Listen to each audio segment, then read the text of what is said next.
네, 관련 내용은요. 스포츠 전문 기자로 수십 년간 현장 두루 취재해온 최동호 스포츠 평론가와 얘기 나누도록 하겠습니다. 안녕하십니까? 예, 안녕하세요. 자, 기분 좋은 소식 계속 전해주고 있는데 어제 여자 양궁이 10회 연속 올림픽 금메달 땄고 오늘 남자는 3연패입니다. 3회 연속 금메달인데 자, 우리나라 양궁 정말 대단한데 저도 살짝 보니까 뭐 선수들의 노력은 뭐 당연하고 첨단 기술과 시스템 이 빚어낸 결과라고들 많이 하지 않습니까? 예. 그러니까 매번 사실은 얘기가 나왔던 얘기예요. 예. 이 우리나라 양궁 대표팀의 이 뒤에 이 현대자동차 그룹에서 이 착실한 그 지원이 있었다라는 것. 예. 근데 참 이 양궁협회 또 이 현대자동차 그룹의 지원과 관련돼서는 할 얘기가 많이 있는데 예. 첫 번째 필요한 만큼 지원을 하되 간섭은 없다. 간섭은 없다가 예. 좀 중요하겠네요. 한번 생각을 해보시면 뭐 최고의 인기 종목이 뭐 축구와 야구도 그렇고요. 이 양궁 정도의 인기와 이 국제적인 네트워킹이 있는 단체라고 한다면은 예. 속된 말로 먹을 것이 있으면 사람들이 몰려듭니다. 네. 몰려들게 되면 분쟁이 발생하죠. 스포츠 단체에 특히 분쟁이 많습니다. 많죠. 그런데 이 양궁협회는 현대가 맡은 뒤 40년 동안 분쟁이 하나도 없었죠. 자, 이 지원은 해주되 간섭은 하지 않는다. 철저히 지켰고요. 그러면서도 엄정하고 원칙적으로 협회가 운영되도록 원칙은 있어야 되겠죠. 이 대표적인 예가 이 이우석 선수 2020년에 도쿄올림픽 대표팀 선발됐습니다. 네. 근데 이번이 첫 번째 올림픽이거든요. 왜냐하면 도쿄올림픽이 코로나19 때문에 1년 연기됐죠. 그렇죠. 1년 연기되니까 이 선수들 기량이 변화할 수 있다. 다시 대표 뽑자. 1년 뒤에 하니까 예. 다시 뽑자. 그랬더니 그때 탈락했어요. 아. 그래가지고 도쿄올림픽에 출전 못했거든요. 예. 이 정도로 엄격하게 선수 관리를 하고 또 선수들이 필요한 거. 예를 들면 이번에도 슈팅 로봇이 화제가 됐었죠. 예. 우리 선수들 해외 나가서도 그렇고요. 어떤 인간 선수하고 어떤 좀 부담감 느끼는 상황을 만들어 가지고 훈련할 수가 없다. 예. 더 이상은. 그러니까 차라리 슈팅 로봇을 만들자. 슈팅 로봇으로. 이 슈팅 로봇은 평균 점수가 9.65점. 지금 나오고 있네요, 영상. 예, 저게 이겁니다. 슈팅 로봇인가 보네요. 예. 이 로봇하고 실제 경기하듯이 경기를 해야지 우리 선수들이 심리적인 압박감과 부담감을 느끼기 네. 때문에 이 로봇과 경기를 하면서 우리 선수들 대부분 똑같이 얘기하죠. 이 로봇이라는 걸 의식하지 않고 경기를 하다 보니까 네. 내가 이제 몰리는 이런 압박감 속에서 경기를 하면서 이걸 극복하는 멘탈을 키웠다 이렇게 얘기를 하고요. 강심장이 된 비결이군요. 예. 그리고 또 하나 보면은 이제 스포츠 심리학적으로 봐가지고 예. 가장 중요한 것은 긴장과 스트레스를 털어내고 그 순간에 집중을 해서 몰입하게 되는 게 가장 중요하잖아요. 그게 예. 신체적인 지수로 나타나는 게 심박인데 이 심박을 측정하려고 하면 센서를 부착하고 줄을 연결해야 되죠. 예. 이거를 부착한 채 훈련하다 보니까 불편하다 이거죠. 그래? 불편해? 그러면 현대자동차 그룹에서 또 하나 그러면 줄 없이 영상으로만 촬영해가지고 심박을 측정할 수 있는 시스템을 개발해라. 개발했습니다. 예. 이 정도의 지원이니까 예. 이 정확하게 36년, 40년 세월 동안 세계 정상을 지켰던 게 결코 우연이나 행운이 아니었다는 거죠. 그렇군요. 자, 그리고 보면 이제 김우진 선수는 보면 이제 3회 연속, 사상 첫 3회 연속 올림픽 금메달을 땄고 김재덕 선수, 막내 김재덕 선수는 도쿄 때 파이팅 외쳐 굉장히 유명했는데 올림픽에서만 벌써 3개째 금메달을 땄습니다. 이 우리나라 양궁 이번에는 그렇다면 이런 선수들이 모였으니 전 종목 석권까지 가능할까요? 충분히 가능하다. 장담은 하기 힘든데 예. 충분히 가능하죠. 왜냐하면 이 올림픽은 그래도 이 올림픽 금메달은 하늘이 점지한다. 이런 얘기가 있죠. 네. 한 90%, 80%까지는 진짜 선수들의 경기력이고 나머지 10%, 20%는 그날의 컨디션, 당일 컨디션과 뭐 환경, 날씨, 기후 바람도 있을 테고요. 이런 것에 영향을 받기 때문입니다. 그런데 양궁 5개 종목이죠. 남녀 개인전, 단체전, 혼성 단체전. 근데 랭킹 라운드 출발부터 우리 선수들 최상의 컨디션이었습니다. 예. 랭킹 라운드부터 임시현 선수 세계 신기록 쌓고요. 뭐 예선이라고 하죠. 예. 그리고 이 단체전은 석권을 했고 이 기세 지금 분위기 그대로 밀고 나가면 네. 5개 전 종목 석권도 그렇게 불가능해 보이지는 않는다. 대표적으로 직전 대회인 도쿄올림픽에서 남자 개인전만 빼고 금메달 4개를 갖고 왔거든요. 이 정도의 실력이니까 또 지금 선수들의 퍼포먼스를 보면은 5개 전 종목 석권 불가능해 보이지 않는다. 이렇게 되면 임시현, 김우진 선수는 혼성 단체전까지 해서 3관왕에 도전하게 되는 겁니다. 그렇군요. 양궁 코리아 한번 기대해 보겠습니다. 그리고 어제 오후에 보면은 사격에서 우리나라 하계올림픽 100번째 금메달이 나왔는데 여자 예. 공기소총 10m에 반효진 선수인데 이 선수가 여고생입니다. 16살입니다. 보니까 이 마라톤과 탕후루 좋아한다는 2007년생인데 사격 입문 3년 만에 올림픽 재패했더라고요. 굉장히 천재 아닙니까? 저도 천재라고 좀 칭호를 붙여주고 싶어요. 네. 사격 천재다. 그러니까 제 얘기를 잠깐 들어보시면 금방 인정을 하실 네. 겁니다. 일단 이 사격 시작한 지 3년 만에 세계 정상에 올라섰습니다. 그런 일이 있습니까? 천재입니다. 예. 근데 지난해 국가대표 선발전에서 아무도 이 반효진 선수가 1등하리라고는 생각지 않았어요. 근데 국가대표 선발전에서 1위를 차지해서 올림픽에 갔습니다. 예. 올림픽에 가가지고 이제 본선, 그러니까 결선 8명을 뽑아내는 본선을 겨뤘는데 여기에서 1위를 차지했어요. 1위인데 올림픽 신기록으로 1위 차지했어요. 대단합니다. 예, 결선에 올라가가지고 이 후이팅 중국 선수와 이 마지막 슈도프까지 가는 접전을 벌였는데 이 슈도프 상당히 부담스럽죠. 올림픽 한 발에 의해서 결정되는 거죠. 예, 금메달이. 올림픽 첫 출전한 16살 소녀가 올림픽 첫 출전에 이 마지막 금메달 슈도프 굉장히 부담스러운데 여기서 또 10.4점이고 중국 선수는 10.3점입니다. 0.1점 차이. 예, 이런 과정을 보면 사격 천재다. 부인하지 않을 수가 없고요. 이제 예. 사격 천재도 역시 소녀였습니다. 금메달 따고 엄마하고 마라탕 같이 먹고 싶다. 마라탕 같이 먹고 싶다. 근데 오늘 아침에 이 MBN까지 오면서 여러분들 만났는데 예. 마라탕 내가 사주고 싶다. 이런 얘기 여러 번 들었죠. 그렇군요. 어쨌든 이 공기소총을 보니까 제가 쭉 기록을 보니까 여자 공기소총은 10대가 굉장히 잘하더라고요. 보니까 1992년 바르셀로나 올림픽 때 뭐 기억하실 겁니다. 역압순 선수가 예. 있었고 2000년 시드니 올림픽 때 은메달 땄던 강초연 다들 기억하실 텐데 또 10대였습니다. 여자 공기소총에서 10대가 유독 잘한 이유 뭘까요? 특별히 이 10m 공기 소총과 10대와의 그 특이점은 좀 찾아보기는 쉽지는 않은데 우연인가요, 그럼? 예, 있는데 이렇게 10대에서 뛰어난 성적을 거뒀던 분들이 하시는 공통적인 얘기는 하나 있습니다. 10대라는 이런 그 경험이 적고 어린 나이가 오히려 도움이 될 수 있다라고 하는 얘기하는 공통점은 뭐냐면 이 반효진 선수도 그랬을 텐데 그러니까 뭐가 뭔지 모르고 그냥 즐기는 마음으로 우승에 금메달에 대한 목표나 나는 지금 뭐 경험도 중요하니까 경험 쌓으러 왔어 이런 부담감 없이 그냥 즐기는 마음으로 내가 할 수 있는 거를 다 한다. 많은 생각 없이. 예. 그러면 오히려 좋은 결과가 있을 수도 있다는 얘기고요. 예. 오히려 이때 금메달 따고 난 다음에 조금 더 경험이 쌓고 주변의 기대치도 높아지다 보면 그게 부담이 돼가지고 오히려 나이 들고 난 뒤에 그때도 성적이 떨어질 수도 있다. 예. 이렇게 일찍 메달을 따본 분들은 얘기하는 게 좀 공통적인 지점이 있죠. 그렇군요. 즐기면서 아무 생각 무상으로 예. 하면 된다. 이런 좀 시사점이 있군요. 어쨌든 이 사격을 보면은 벌써 금메달이 2개가 나왔는데 지난번 도쿄올림픽 때 보니까 노 금메달이었거든요. 노골드였는데 이렇게 사격이 좀 반전을 이뤄낸 데는 좀 특별한 이유가 있다 이렇게 들었거든요. 일단은 이 사격 연맹에서 그러니까 우리가 그 진종호 사격 황제 2012년 런던 올림픽까지는 명맥을 이어왔고요. 효자 종목이었잖아요. 그런데 2016년과 직전 대회인 도쿄 대회에서 좀 부진했습니다. 자, 그래서 전반적으로 마스터 플랜을 새로 짰죠.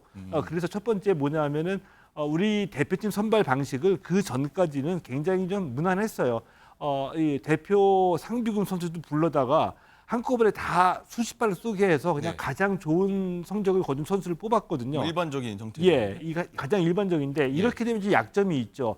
결선에서 일리미네이션, 그러니까 한 발 또는 두 발씩 쏴가지고 한 명씩 탈락하는 이런 이 토너먼트 성격의 에서는 선수들의 그 약한 멘탈이 드러나는 겁니다. 그렇겠군요. 그렇게 된다고 한다면은 국가대표 선발전서부터 올림픽과 똑같은 방식으로 뽑자 선수들을.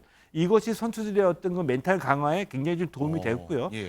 그리고 또 하나 장갑석 감독은 지금 65살인데 웬만하면은 이제는 현역에서는 보기 힘든 그런 나이대이죠. 노장 베테랑이시네요. 근데 이분을 다시 초청을 했거든요. 지금 사격연맹의 그 주요 집행부 일을 보시는 분들이 이분의 다 후배입니다. 때문에 어떻게 보면 대표팀 관리와 관계에 대해서는 전권을 가지고 이분의 고집과 소신대로 다 간 겁니다. 예를 들어 노장 히딩크 감독을 다시 데리고 온 거네요. 그렇죠. 그래가지고 대표 선수도 지금 뭐 16살 이런 이 선수들도 장갑석 감독에 대한 믿음과 존경이 있었기 때문에 이 단호하게 뭐 커피 안 돼, 뭐 핸드폰 안 돼, 뭐 담배 안 돼. 이런 것들 전부 다 어길 수가 없었죠. 카리스마 있게 선수단을 장악해서 강훈련에 들어갔고요. 예. 그리고 이제 우리가 흔히 얘기하는 스포츠 과학적인 지원, VR, 가상현실, 실제 경기가 벌어지는 파리올림픽 사격 경기장에 가서 전부 다 찍어가지고 선수들에게 미리 체험을 해주게 하는 겁니다. 예를 들어가지고 양궁은 좀 돈이 있으니까 예. 비슷한 올림픽 경기장과 비슷하게 똑같게 세트를 만들어서 현대차가 많이 훈련했는데 보는데 사격은 조금 좀 예산이 부족하다 보니까 VR로 찍어가지고 가상현실 이렇게 된다라는 걸 이제 보여주는데 그친 거죠. 그렇군요. 어쨌든 이 반효진의 깜짝 금메달과 함께 어제 하루 종일 좀 화제가 됐던 게 우리나라 금메달 나온 게 총, 활, 칼. 그 총, 활, 칼에서 왜 이렇게 우리나라가 잘하는 거냐, 전투의 민족이냐라고 좀 우스갯소리도 많이 하던데 예. 자, 오랜 취재 경험으로 보셨을 때 이런 종목에서 우리나라의 강세는 이유가 좀 뭐라고 분석하시겠습니까? 일단 그 활은 좀 이유가 있다라고 봅니다. 네, 저는. 양궁은 워낙 유명했으니까. 예, 그 원래 우리가 활을 잘 쓰는 민족이었죠. 예. 우리는 지금 잊어버렸지만, 그러니까 예를 들면은 그 옛날 우리 역사에 처음 국사 시간에 처음 배울 때 동이족, 네, 중국은 우리를 두고서 동쪽에 활을 잘 쏘는 민족이다 그랬고요. 그랬죠. 고구려의 시조 이 주몽에도 활을 잘 쏘는 것으로 유명했습니다.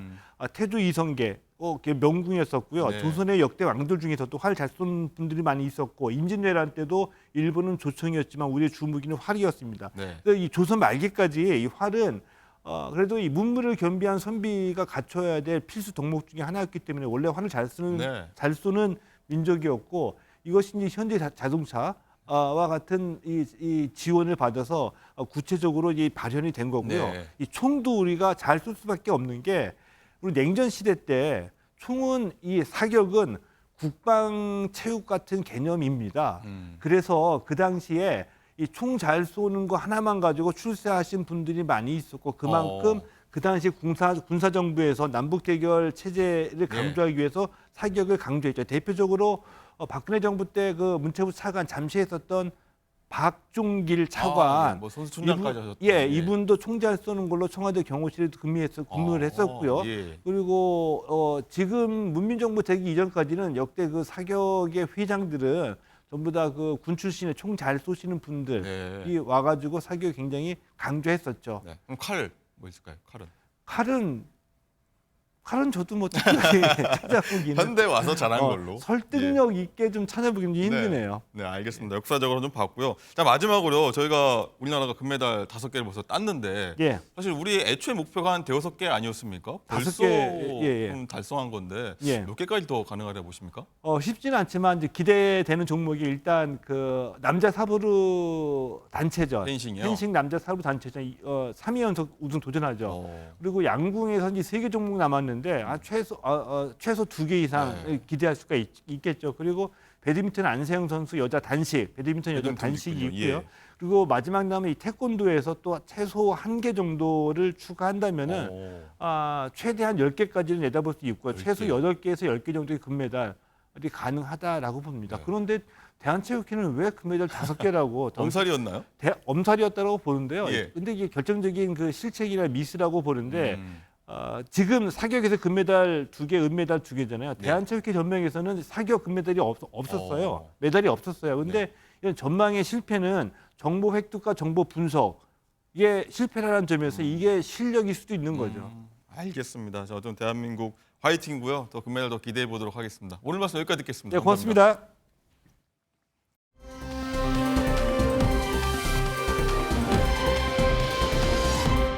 네, 보신 것처럼 김정은의 계속되는 건강 이상설 등 북한 내부 움직임이 심상치 않은데요. 자, 문성묵 한국국가전략연구원 통일전략센터장과 얘기 나눠보도록 하겠습니다. 어서 오십시오. 네, 안녕하십니까. 자, 보신 것처럼 김정은의 몸무게 140kg, 그리고 뭐 초고도 비만, 뭐 심장 질환 고위험군 이런 얘기가 많이 나왔는데, 그럼요. 이 근거는 어떻게 되는 겁니까?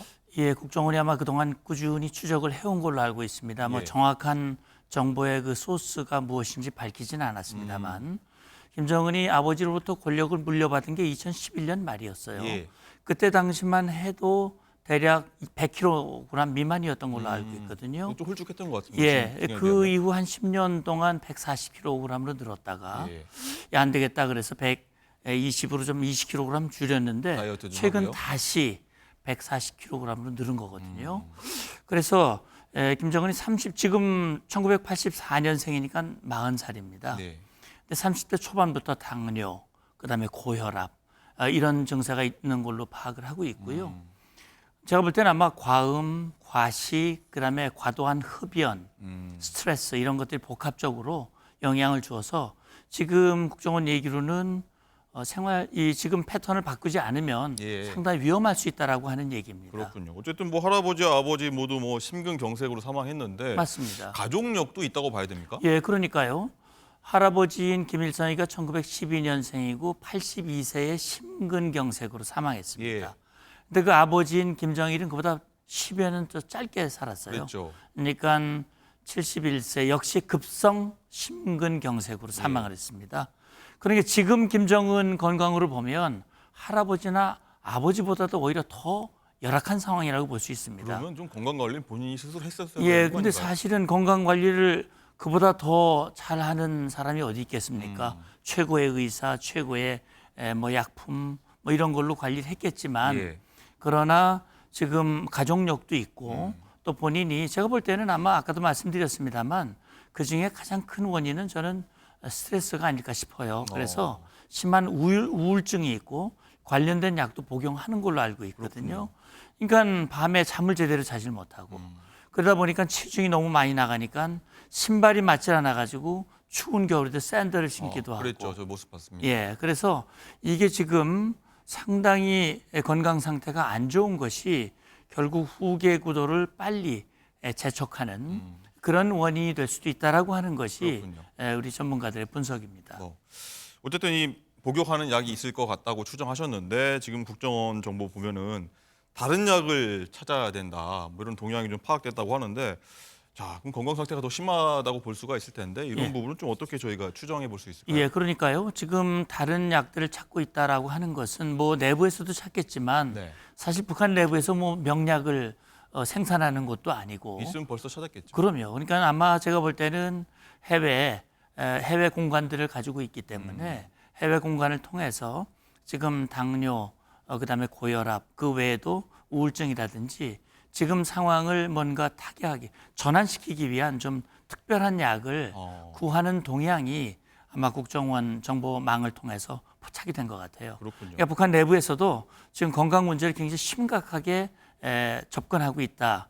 이 지도자의 건강 문제는 우리 대한민국으로서도 관심을 갖지 않을 수 없는 문제이죠. 그렇죠. 어쨌든 아까 전에 말씀하셨던 게 이제 후계 구도 얘기로 좀 넘어갔었는데 네. 좀 더 그 얘기 해보자면은 뭐 요즘 들어 부쩍의 딸 주애가 이제 방송 화면이나 신문에 많이 나오는 거 볼 수 있었는데 자, 주목할 만한 점이 이제 향도라는 표현을 쓰던데 이 향도가 무슨 말입니까? 예, 그러니까 지금 말씀하신 대로 딸 주애가 2013년생입니다. 네. 나이도 11살. 11살이죠. 네. 우리 초등학교 3학년, 4학년 그 정도 나이밖에 안 그렇군요. 되는데 근데 공식적으로 등장한 게 2022년이었어요. 2년 전 11월 북한이 화성 17형 괴물 미사일을 쏘는 그 현장 네, 9살 순환 때군요. 비행장에 나왔거든요. 네. 그걸 시작으로 해서 그동안 아버지가 다니는 곳에 그림자 같이 따라다녔습니다. 근데 대체로 후계자로 주목하는 이유는 두 가지 이유예요. 하나는 아버지가 다니는 그 현장 그 지휘 활동에 다니는데 대략 군사 활동이 60-70%, 예. 나머지 경제 활동 기타인데 여기에 이제 딸 주애가 계속 쫓아다니는 것, 이 분명히 후계자 수업과 연관돼 있다라고 보는 후계자 것이고 수업이다. 그동안 뭐 이 사랑하는 자제분이라든지 이런 고귀한 자제분 이런 표현을 썼는데 최근에 향도라고 하는 예. 표현을 썼는데 향도. 이 향도는 북한 그 조선어 사전에서도 그런 얘기가 나옵니다. 그러니까 혁명 투쟁에 나아갈 앞길을 밝힌다. 이건 네. 최고 지도자 김일성, 김정일, 김정은에게만 쓰는 용어인데 어허. 이걸 김주애와 함께 썼다고 하는 것. 예. 이것을 지금 주목하고 있는 겁니다. 그래서 후계자일 가능성에 지금 주목을 하고 있는 겁니다. 그렇군요. 딸 주애 어쨌든 딸 여성인데 오늘 북한 노동신문 보니까 또 이런 것도 나옵니다. 여성들은 남자와 똑같은 사회적 지위를 차지하고 있다. 라고 보면 예전에 북한에서 좀 찾아보기 힘든 어떤 말인데 북한이 최근 들어서 여성 노동 등 여성의 어떤 경제적 역량을 좀 강조하는 그런 모습 보이고 있는데 네. 이것도 보면 딸 주엘의 어떤 후계를 올리기 위한 큰 그림이다. 이렇게 그 봐야 됩니까? 연관성이 있어 보여요. 왜 그러냐면 북한은 뭐 아시다시피 유교 전통이 아직 많이 남아 있습니다. 예. 가정 내에서도 아버지 권위가 높거든요. 여성들의 권위가 상대적으로 낮았습니다. 예. 근데 보면 작년 말에 김정은이 5차 어머니 대회에 나와가지고 눈물을 흘리면서 어머니 역할을 강조했어요. 그리고 보면 지난 7월 초죠. 북한이 노동당 전원회의를 열었는데 거기에 주목할 만한 인사가 있습니다. 뭐냐면 네. 북한의 근로단체 부장이라는 조선노동당 근로단체 부장인데 근로단체 부장의 여성 김정순이라는 여성이 임명이 됐는데 예. 노동당 역사상 처음이라는 처음이었다. 거예요. 예. 그러니까 이게 이제 여성의 역할을 강조하는 그런 일련의 과정이라고 볼 수 있는데 7월 30일이 남녀평등권 법령을 발표한 기념일이었는데 여기서 여성은 남자와 똑같은 집이다라고 얘기를 하고 있어요. 그런 걸로 봤을 때는 아마도 앞으로 여성을 후계자로 세우는 건 역대 없었던 일인데 이걸 세우는 것은 그동안의 인식과 이걸 바꿔야 되는 건데 이것과 연관이 돼 있지 않느냐라는 그런 추정이 가능한데 예. 이건 앞으로 이제 정말 주애가 진짜 후계자일지 여부는 국정원도 다른 형제가 될 가능성도 배제할 수 없다라고 이미 그렇습니까? 얘기를 했기 때문에 예. 김정은에게는 자제가 셋으로 알고 있는데 예.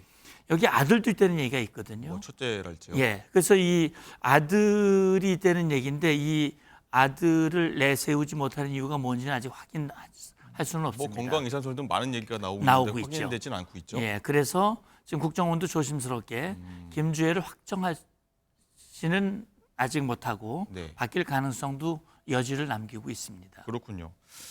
자, 그리고 뭐 북한도 지금 요새 여름이라서 뭐 장마철이기도 해서 뭐 기록적인 폭우가 많이 쏟아졌다고 합니다. 자, 어제 김정은 위원장이 피해 현장 찾아서 이 피해 상황 두고서 이제 간부들 질책했다고 하는데 그 관련 내용 보고 얘기 이어가도록 하겠습니다.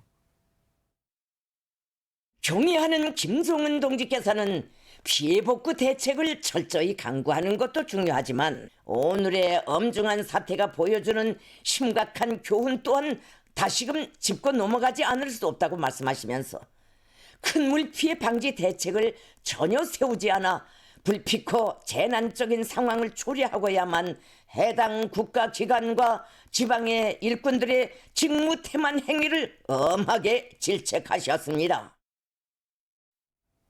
네, 이 내용이 어제 저녁에 방송이었고 오늘 아침 신문에도 또 이 내용을 대대적으로 보도했거든요. 그렇죠. 김정은이 구조 현장 직접 지휘하는 모습 보이는 것은 어떤 의도로 보이십니까? 예, 그러니까 뭐 보통 심각한 게 아닌 것 같아요. 네. 압록강 일대에 엄청난 진물난리가 났고 예, 여기 아마 보니까 지금 차가 저렇게 잠겼습니다. 예, 김정은 지금 탄천에. 김정은의 그 SUV가 지금 바퀴가 다 잠긴 걸로 보면 예. 지금 압록강 일대 신의주라든지 또 압록강에 있는 그 섬이 있습니다. 거기에 북한 주민들이 많이 거주하고 있는데 상당히 많은 인명 피해가 아마 수천 명의 피해가 났을 가능성. 예. 지금 헬기가 지금 나서 이 인원들을 옮기는 그런 장면들이 지금 나오고 있거든요. 저는 두 가지 측면에서 봅니다. 첫째는 김정은이 정말 인민의 위대한 지도자라고 하는 것을 보여주는 네. 인민의 피해 현장에 최고 지도자가 나타나서 이걸 극복하기 위해서 정말 노력하는 지도자의 모습을 보여주는 것인데 네. 그러면서 책임은 아래 사람들에게 전가하고 있거든요. 사실 오늘날 이런 피해가 자꾸 반복해서 발생하는 것은 사실 김일성, 김정일, 김정은으로 이어지는 최고 지도자들의 실정에서 비롯한 겁니다. 다시 말하면 이게 하루아침에 극복할 수 있는 게 아니거든요. 예. 이게 홍수 피해를 막으려면 이 사회 간접 자본 피해를 막을 수 있는 그곳에 투자를 하고 오랫동안 이걸 해야 되는데 네. 사실 김정은도 들어서서 핵미사일 개발에 올인을 했고 그렇군요. 보여주기식 아파트 짓고 이런 데만 집중을 했거든요. 예. 이런 자원을 왜곡되게 낭비했기 때문에 오늘날 이런 상황이 발생한 것이고 그 책임은 오로지 본인에게 있는 것인데 책임을 아래 사람에게 전가하는 모습. 그렇군요. 결국 이것은 앞으로 이것으로 인해서 주민들의 원성, 체제가 흔들릴 수 있는 것을 염두에 둔 그런 일련의 발언과 조치라고 생각을 합니다. 그렇군요. 진작에 했어야 되는 상황이었군요. 알겠습니다. 오늘 말씀 여기까지 듣도록 하겠습니다. 감사합니다. 감사합니다.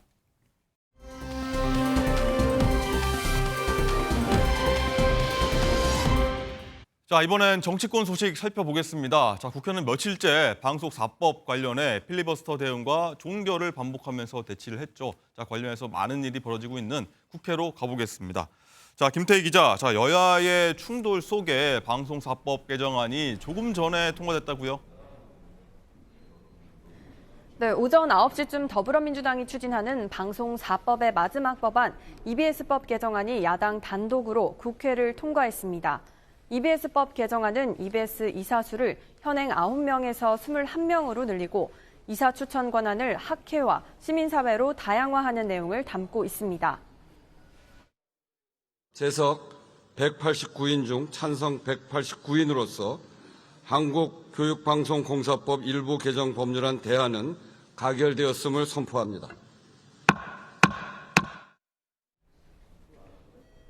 국민의힘은 규탄 대회를 열고 대통령의 제의 요구를 건의하겠다고 밝혔습니다. 앞서 국민의힘이 방송 4법 저지를 위해 시작한 필리버스터는 111시간 만에 마무리됐습니다. 여당은 야당이 본회의에 상정한 방송 4법에 대해서 각각 무제한 토론 필리버스터를 진행했고 민주당은 표결로 토론을 강제 종료시켰습니다. EBS법 개정안 첫 번째 주자로 반대 토론에 나선 김용태 국민의힘 의원은 역대 최장 시간인 13시간 필리버스터 기록을 세웠습니다. 김희애, 설경구 주연의 넷플릭스 드라마 돌풍을 언급하며 시선을 끌기도 했습니다. 그 돌풍이란 드라마에서 보면 이런 대사가 나옵니다. 거짓을 이기는 것은 지시 아닙니다. 더 큰 거짓말입니다. 민주당 의원들은 지금 거짓말 그리고 더 큰 거짓말을 하고 있습니다. 다음 주자로 찬성 토론에 나선 추미애 민주당 의원은 대통령 거부권 행사를 경고했습니다. 만약 이번에 또다시 거부권을 행사한다면 우리 국민들은 용서하지 않을 것입니다. 방송 4법이 국회 문턱을 넘었지만 대통령실이 거부권 행사를 시사하며 여야의 대치 전선은 계속될 전망입니다. 지금까지 국회 로텐더홀에서 MBN 뉴스 김태희입니다.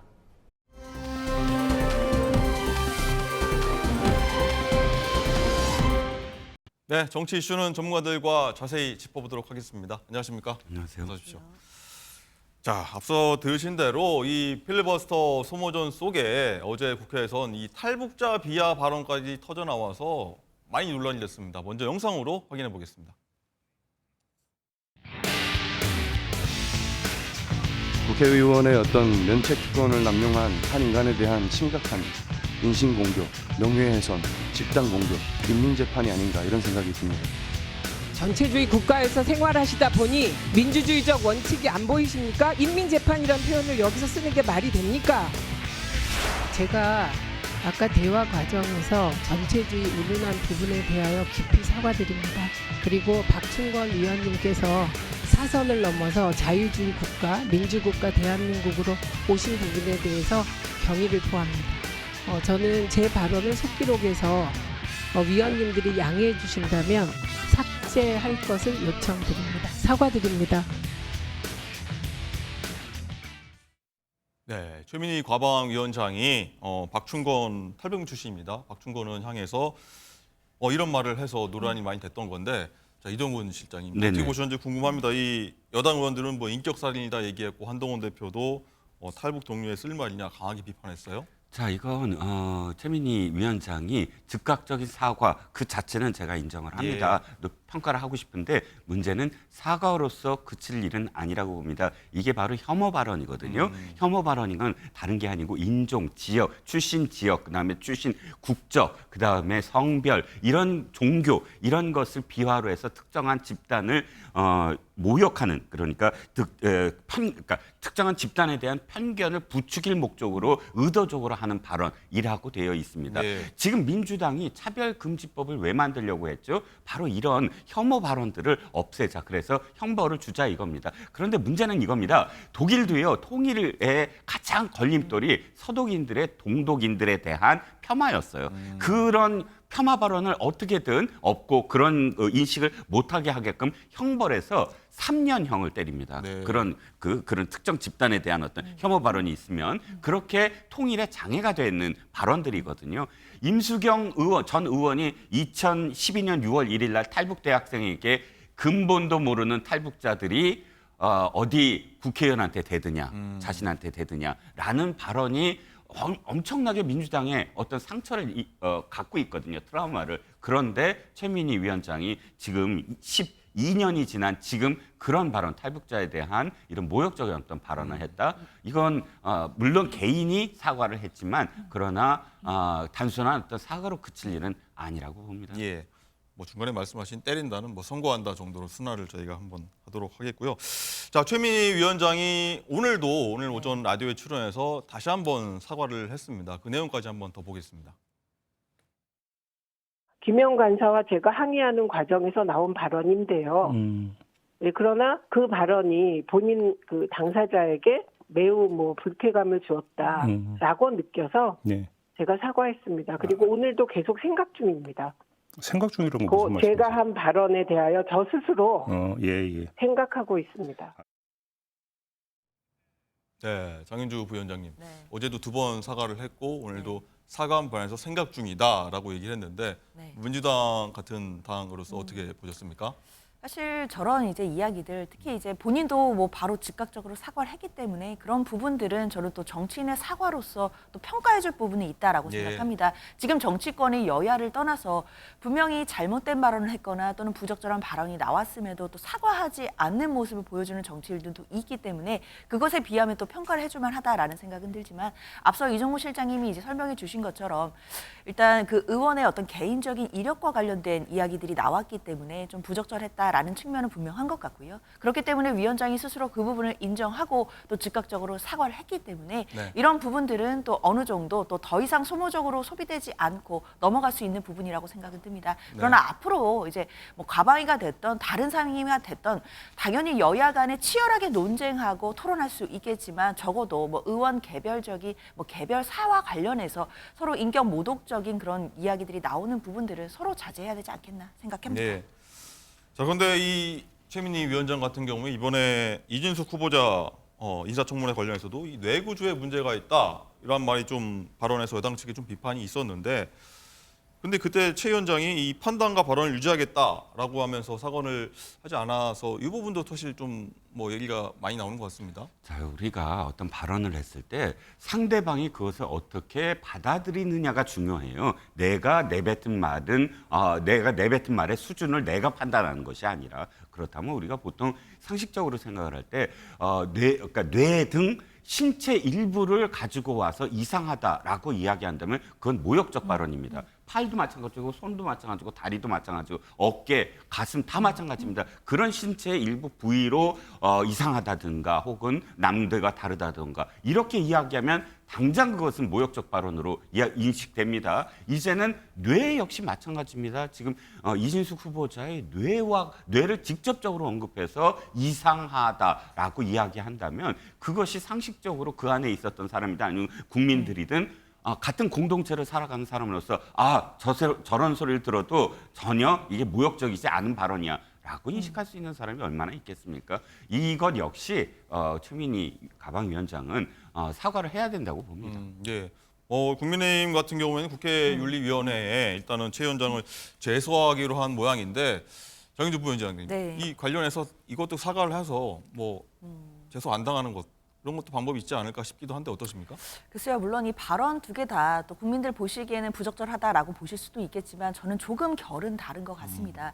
최민희 위원장도 앞서 나왔던 박충권 의원에 대해서 뭐 전체주의 국가에서 살다 왔다라는 식의 발언에 대해서는 분명하게 사과를 했지만 이진숙 후보자에 대해서 뇌구조 관련된 발언은 본인이 사과할 마음도 없고 본인이 책임지겠다라는 의사를 밝히고 있습니다. 사실 정치인은 본인의 책임으로 발언도 하고 행동도 하거든요.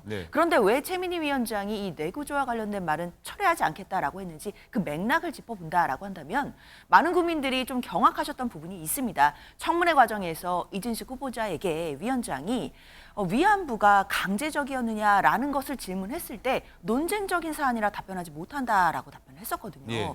물론 이진숙 후보자가 그 후에 논쟁적인 사안이다라는 말은 취소하긴 했지만 개별적인 사안엔 답변하지 않겠다라는 말로 가름을 했기 때문에 사실 위안부에 대해서 강제적이다라는 발언을 하지 그런 답변을 하지 못하는 후보에게 대해서는 이 뇌구조와 관련된 발언을 철회할 수 없다라는 것이 최민희 위원장의 입장이기 때문에요. 저는 이 부분에 대해서는 이 최민희 위원장의 입장을 국민들께 또 평가받아 볼 수도 있지 않을까라는 생각도 해봅니다. 그렇군요.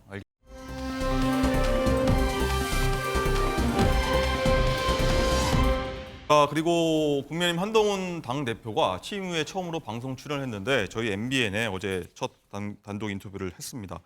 자, 김 여사 관련된 논란이죠. 핫 이슈인데 여기에 대해서 언급한 부분이 있는데 이 얘기 듣고 잠깐 얘기해 보도록 하겠습니다.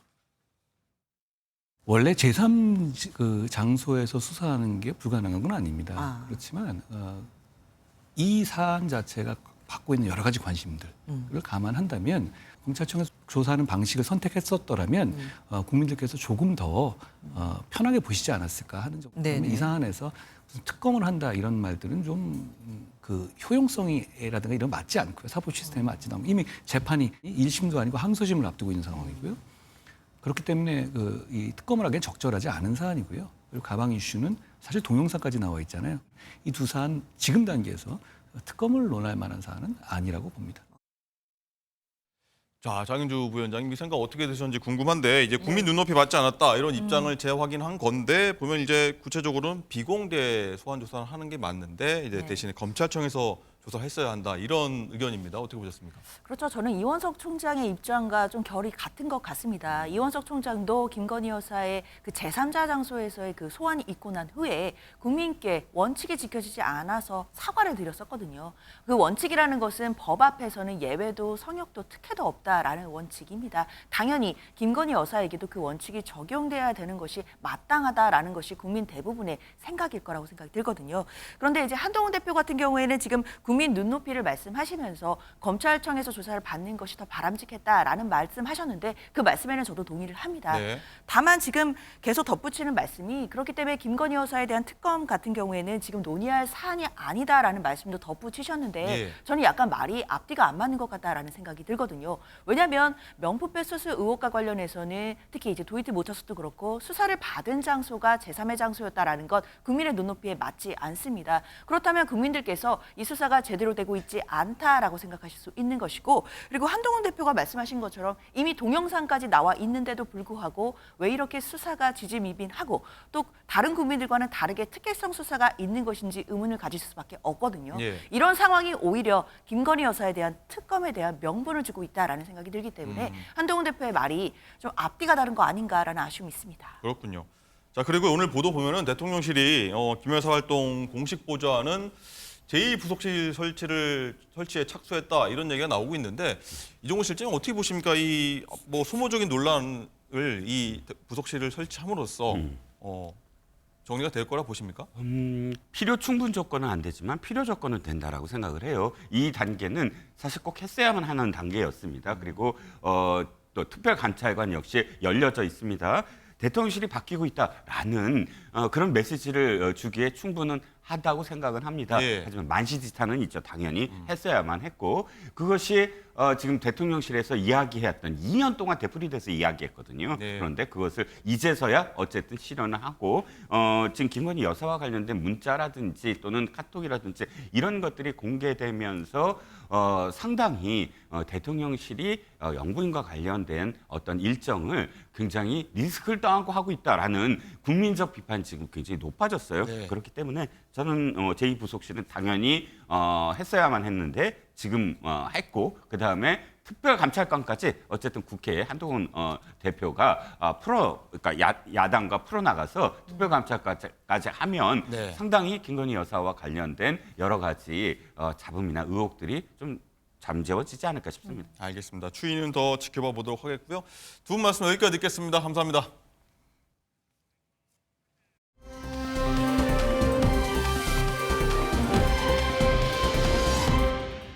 네, 지금부터는 사건 전문가와 장가 기자 모시고 얘기 나눠보도록 하겠습니다. 안녕하십니까?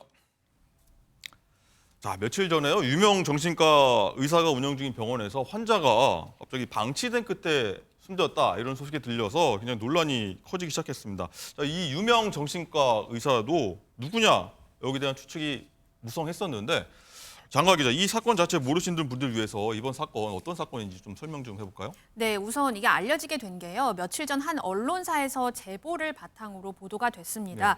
제보자 측이 제공한 CCTV를 한번 살펴봤더니 경기도에 있는 한 정신병원에서 이 1인실에서 한 여성이 병실을 나가게 해달라라면서 호소를 합니다. 네, 화면 나가고 있군요. 네, 밤 늦게까지 병실 문을 두드리면서 이 환자가 고통을 호소를 하는데요.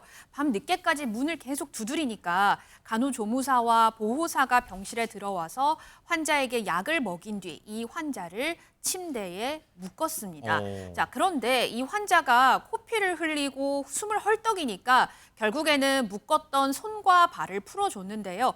별다른 조치 없이 방에서 나갔습니다. 네. 그런데요, 이 환자 그대로 의식을 잃었고요. 결국에는 사망에 이르렀습니다. 그랬군요. 자, 이 여성이 의식을 잃은 걸 확인한 직원들이 이 환자의 손발을 주무르다가 5분 뒤에야 심폐소생을 시도를 했고요. 또 환자가 의식을 계속 못 찾으니까 20분이 지나서야 제세동기를 활용을 했습니다. 자, 이게 지난 5월 27일에 있었던 일이고요. 이 환자가 입원한 지 17일 만에 일어난 일이었습니다. 자, 이 여성 환자 33살 박모 씨는 당초 이 마약류 성분이 포함된 다이어트 약에 의존을 좀 하다가 이 약 의존을 좀 끊어보고자 병원에 입원을 하게 된 건데요. 유족 측의 말에 따르면 이 병원 원장이 유명한 정신과 의사이기 때문에 일부러 이 병원을 찾아왔었다고 합니다. 자, 그런데 입원 당시와 사망할 당시 여성의 배를 한번 살펴봤더니 배가 엄청 부풀어진 상태로 사망을 했거든요. 자, 국가수 부검 결과 사인이 가성 장폐색이라고 추정이 됐습니다. 자, 그런데 이 병원에는 소속 내과 의사도 있었지만 환자가 제대로 진료를 받지 못했다는 게 유족 측의 주장이고요. 자, 병원에서는 만성 변비 환자였고 또 복통 호소도 지속적으로 매일매일 한 거는 아니었기 때문에 장폐색을 의심하기는 어려웠다라고 해명을 했습니다. 자, 결국 유족은 지난달 유기치사와 업무상 과실치사 혐의로 의료진 6명을 경찰에 고소를 했는데 이 의료진 중에서 대표 원장이 바로 많은 분들이 아시는 유명 의사여서 더 충격을 주고 있습니다. 그렇군요. 어쨌든 유명 의사라고 장가 기자 방금 얘기했는데 이 정신의학과 전문의 양재웅 씨다. 이렇게 지금 본인이 직접 얘기를 했는데 이 양재웅 씨라고 하면 TV 프로에서 자주 뵀었고 특히나 아이돌 그룹이죠. EXID 출신 한희 씨의 예비 남편이다라고 해서 좀 유명한 거 아니겠습니까? 네, 그렇습니다. 말씀하셨듯이 형 양재진 씨와 함께 형제 정신과 전문의로 유튜브나 TV에서 굉장히 많은 활약을 보여주고 있는데요. 양재웅 씨는 소속사를 통해서 입장문을 내고요. 참담한 심경을 감출 수 없으며 고인과 유가족에게 진심으로 사죄한다라고 했습니다. 또 향후 수사에 성실히 임하고 법적 판단에 따라 책임을 다할 것이라고 언급했습니다. 자, 그런데 양재웅 씨는 말씀하셨던 것처럼 여성그룹 EXID의 한희 씨와 오랜 기간 교제를 해와서 더 잘 알려져 있는데요. 두 사람은 4년여간 교제를 해왔고 2022년 6월부터는 아예 공개 열애를 했거든요. 그리고 오는 9월에 결혼을 앞두고 있기도 합니다. 다다음 달이네요. 네. 그렇군요. 자, 이건 변호사님, 이 큰 정신병력도 아니고 사실 뭐 다이어트 약 중독 이거 해결하려고 병원 갔다가 딸이 숨져서 일단 돌아왔지 않습니까? 네. 유족들 마음은 어떨까요? 그러니까요. 특히나 유명한 정신과 의사가 있다고 해서 믿고 맡겼는데 배가 아프다고 그렇게 호소해도 CCTV에 담긴 것처럼요. 그렇게 해도 약만 먹이고 오히려 손발이 묶인 채로 그렇게 끝내 사망에 이르렀던 점에서 손발을 왜 묶는지 좀 이해가 안 되네요. 그러니까요. 그래서 그 묶인 채로 그렇게 사망했다라는 점에서 유족 측에서는 도저히 납득할 수가 없다. 참담한 심정이다라고 지금 입장을 얘기하고 있습니다. 특히나 어제 양재웅 대표 원장이 이 부분에 대해서 유족 측에 언론을 통해서 사과하지 않았습니까? 근데 유족은 이 사과를 보고 더 분통을 터뜨렸습니다. 왜냐하면 사실은 병원 환자였기 때문에 그 양재웅 원장 같은 경우에는 유가족의 전화번호 당연히 알겠죠. 그럼 한 번이라도 직접 전화해서 사과를 전달할 수도 있었을 텐데 여태까지 늘상 변호사를 통해서만 어떤 합의나 다른 것들에 대한 얘기가 왔을 뿐이지 직접 사과한 적이 없다는 거고요. 심지어 어제 병원 앞에서 유족이 시위를 벌였는데 그때 옆을 지나가면서도 눈길 한번 주지 않았다는 겁니다. 그런데 그런데 언론에 이렇게 사과하는 것 자체가 결국 언론 플레이이지 정말 유가족에게 진심 어린 사과를 하는 것은 아니지 않느냐라면서 참담한 심정을 다시 밝히기도 그렇군요. 했습니다. 화면에 나오는 분 저분 뭐 낯이 익습니다. 어쨌든 이 많은 분들이 여기서 지금 공분을 사고 있는 지점이 이 두 사람, 뭐 이 양 의사하고 한희 씨 결혼 발표 시점이 이분 사망한 지 불과 며칠 되었다. 이 부분 아니겠습니까? 그렇습니다. 이게 지금 병원장이자 대표원장인 양재웅 의사에 대한 비난을 넘어서서 예. 그의 피양새로 알려진 엑시즈의 한희 씨에 대한 비난도 폭주하고 있는데요. 특히나 말씀 주신 대로 결혼 발표 시점을 두고 누리꾼들이 비난을 하고 있습니다. 왜냐하면 이 환자가 사망한 시점이 5월 27일 새벽이었습니다. 네. 그런데 5일이 채 지나지 않은 6월 1일에 엑시드 한희 씨가 좋은 사람을 만났다라면서 양재웅 원장과의 결혼을 자신의 SNS를 통해서 발표를 했습니다.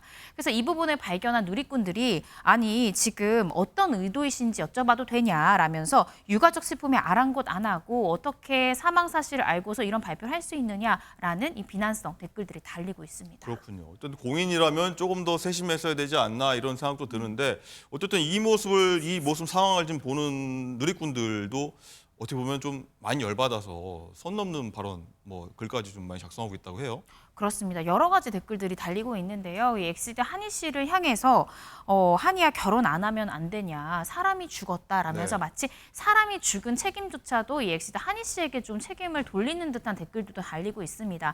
물론 이 양재웅 대표 원장의 피양새라는 측면에서도 특히 공인의 위치에 있기 때문에 비난이 가는 부분들이 일정 부분 있겠지만 사실은 이 피해 환자의 사망에 대해서 한희 씨가 어떤 법적 책임을 지는 것은 아닙니다.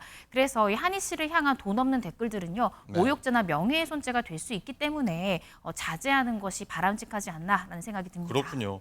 어쨌든 이 원장인 양재웅 씨 처벌을 받게 될 것으로 뭐 짐작은 되는데 처벌 수위는 그럼 어떻게 될까요? 지금 현재 유가족 측에서는 이 양재웅 원장을 비롯한 의료진들에 대해서 업무상 과실치사 등 혐의로 고소를 했습니다. 일단은 형사 고소만 진행한 상태인데요. 네. 보통 이제 이렇게 의료사고가 발생했을 때 먼저 형사 고소를 먼저 진행을 하고 이후에 민사 소송을 하는 것이 보통의 이제 수순입니다. 경찰에서도 얘기를 했듯이 결국에는 의료상의 과실이 있었는지 여부가 이번 혐의 입증에 가장 관건이 될 텐데요. 지금 경찰에서도 대한의사협회 등 이 의료기관에 이 부분에 대해서 철저히 감정을 하겠다라고 했습니다. 그런데 통상의 이제 사건에서 보면요, 사실은 의료진의 형사상 책임이 인정되는 경우는 굉장히 드뭅니다. 네. 오히려 민사상 손해배상이 인정되는 경우가 많기 때문에 형사상 책임이 인정될까 이 부분도 조금 더 지켜봐야 될 것 같습니다. 그렇군요. 어쨌든 모든 일에는 상식적으로 대응을 해야 되는데 그 부분이 부족했다는 생각이 좀 듭니다. 네. 고임이 참 안타깝습니다.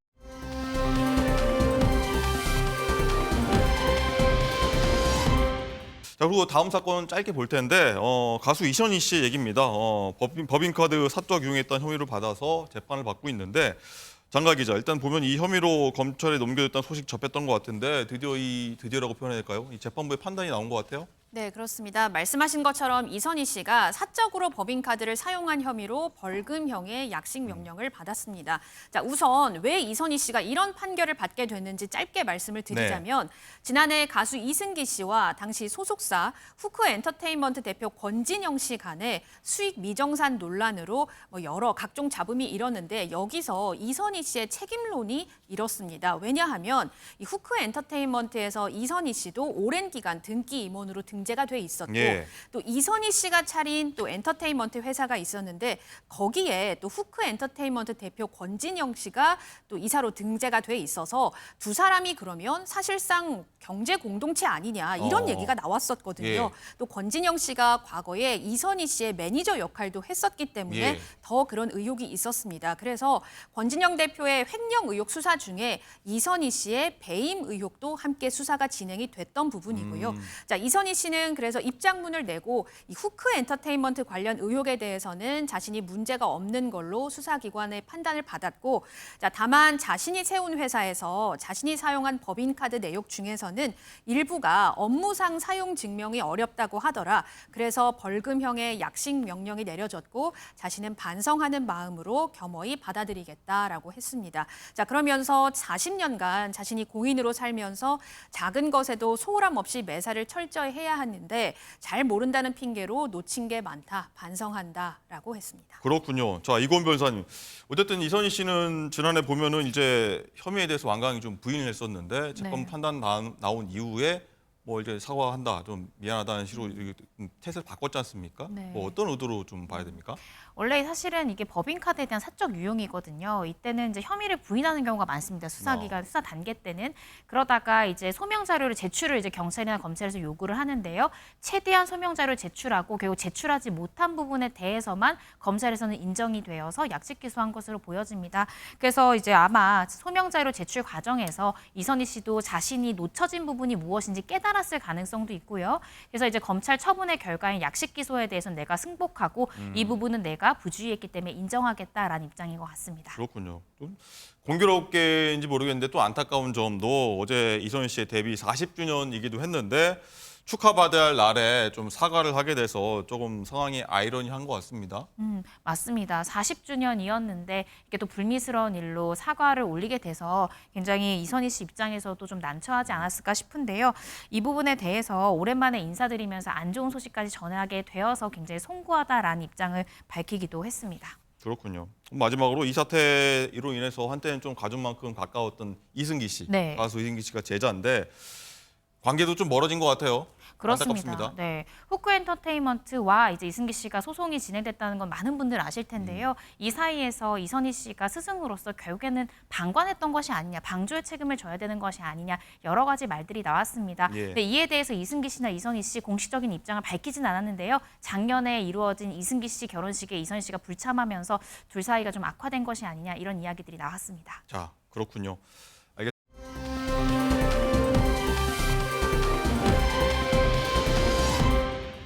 라이브 픽입니다. 가황 나훈아 씨의 은퇴 전 마지막 콘서트. 이제 나훈아 씨의 무대를 볼 수 있는 날도 얼마 남지 않았는데요. 나훈아 씨의 2024 고마웠습니다. 라스트 콘서트 하반기 공연 일정과 나훈아 씨의 소감이 어제 공개됐습니다. 오는 10월 12일 대전을 시작으로 강릉과 안동, 진주, 광주, 대구, 부산을 돌며 전국 순회 공연을 펼칠 예정이라는데요. 여기에 나훈아 씨는 시원하지도 서운치도 않다. 평생 걸어온 길이기에 혼을 태우려 한다라는 내용의 편지도 공개하며 마지막 무대지만 몸을 불사르겠다는 소감문을 전해 팬들에게 큰 여운을 남겼습니다. 사내와 홍시, 테스형 등 수많은 히트곡으로 가요계에 큰 획을 그은 가황의 은퇴 소식. 팬들에겐 섭섭함과 아쉬움이 클 테지만요. 박수 칠 때 떠난다는 나훈아 씨의 말처럼 전국 팬들이 함께 가황의 마지막 무대를 장식해 그 아쉬움을 함께 나누고 인사했으면 좋겠습니다. 서울 시민의 발이 되어준 공공자전거 따릉이. 이 따릉이가 1년에 무려 30억 원어치나 폐기된다는 사실 알고 계셨나요? 이 어마어마한 예산이 낭비되는 대부분의 이유, 이 따릉이 사용 후 지정된 곳에 반납하지 않고 아무렇게나 방치하기 때문이라고요. 작년만 해도 전체 따릉이의 10%에 달하는 4,500대가 폐기됐고요. 올해에도 현재까지 1,400대 이상 폐기됐습니다. 앞으로 남은 하반기까지 예측한다면 더 많은 수치를 내다볼 수 있겠는데요. 따릉이 주 관리업자인 서울시설공단은 따릉이가 노후화된 경우도 있지만 대부분은 방치에 의한 폐기라며 이런 현상이 지속해서 발생한다면 자연스럽게 이용객이 줄어드는 악순환이 이어질 수 있다고 우려도 표했습니다. 모두의 공공시설물인 따릉이 성숙한 시민의식으로 불필요한 예산 낭비를 막아야겠습니다.